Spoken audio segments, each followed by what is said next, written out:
Are you trying to build lean, defined abs? Well, if you're doing crunches like this or hanging leg raises like this, then this may be the reason you're not getting the results that you're looking for. I'm James Grage, and I'm here at the BPI Sports Training Facility, and in this video, I'm going to reveal some of the simple secrets for getting six-pack abs. So let's get to it. So let's go back to the first of the two clips. Can you figure out what I'm doing wrong here? Now, it's actually something that's very easy to correct when you understand the function of your abs. Your six-pack is made up of a muscle group called the rectus abdominis, which enables the curvature of the lower spine and the tilting of your pelvis. Now, this muscle group attaches at the bottom of the ribs, point A, and at the top of the pubic bone, point B. Now, this is important to note because when a muscle contracts, it shortens the distance between the two connecting points. So let's go back and look at the clip of the crunch. Now, as you can see, there isn't much of a change in distance between points A and B. Now, as I mentioned before, your rectus abdominis enables the curvature of your lower spine. So if your back is flat throughout the range of motion, then you aren't fully contracting the muscle. This is why a plank may be a good core stabilization exercise, but it's a poor abdominal isolation exercise.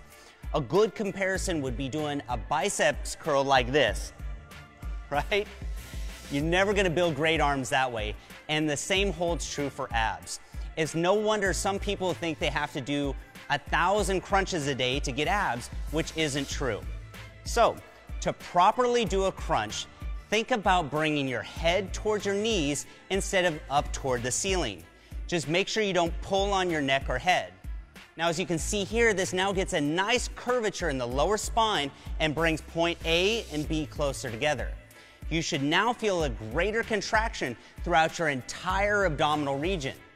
So once you've mastered proper technique, you can then add resistance into the exercise. High reps don't build your abs or burn belly fat. You build your abs the same way you would build any other body part, with resistance. But we'll talk about that more later. So let's first go back and look at that second clip of the hanging leg raises. Now, I'm sure you've seen this exercise plenty of times in the gym, as well as online and in the fitness magazines. Now, with that being said, it's totally ineffective the way you see it here. So knowing what you do now about the rectus abdominis, I bet you can already guess why. If you point out the fact that there's no shortening of the distance between point A and B, then you're 100% correct. Now, see, I told you that we would take all the mystery out of ab training. So, when lifting the legs up from an extended position to this raised position where the thighs are parallel with the ground, you're using your hip flexors and very little of your abdominals. Now, I used to get terrible low back pain when I was doing this exercise, and that's because your hip flexors attach to your femur, point A, and to the lower part of your spine, point B. So all those exercises that I thought I was doing for my lower abs were just making my hip flexors tight, which then in turn would pull on my lower spine, which was causing my back pain.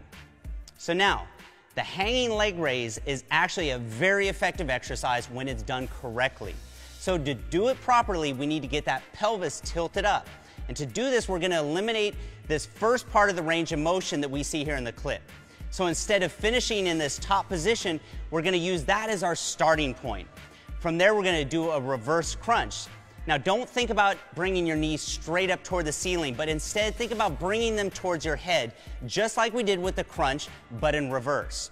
So you can see here that we're now getting good curvature in the spine, and we're bringing points A and B closer together for maximum muscle contraction.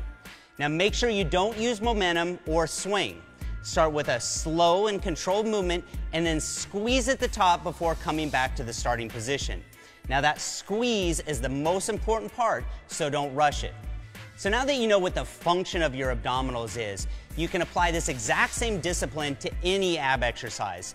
If it doesn't meet this criteria of shortening the distance between points A and B, then it's not the best bang for your buck when it comes to building your abs.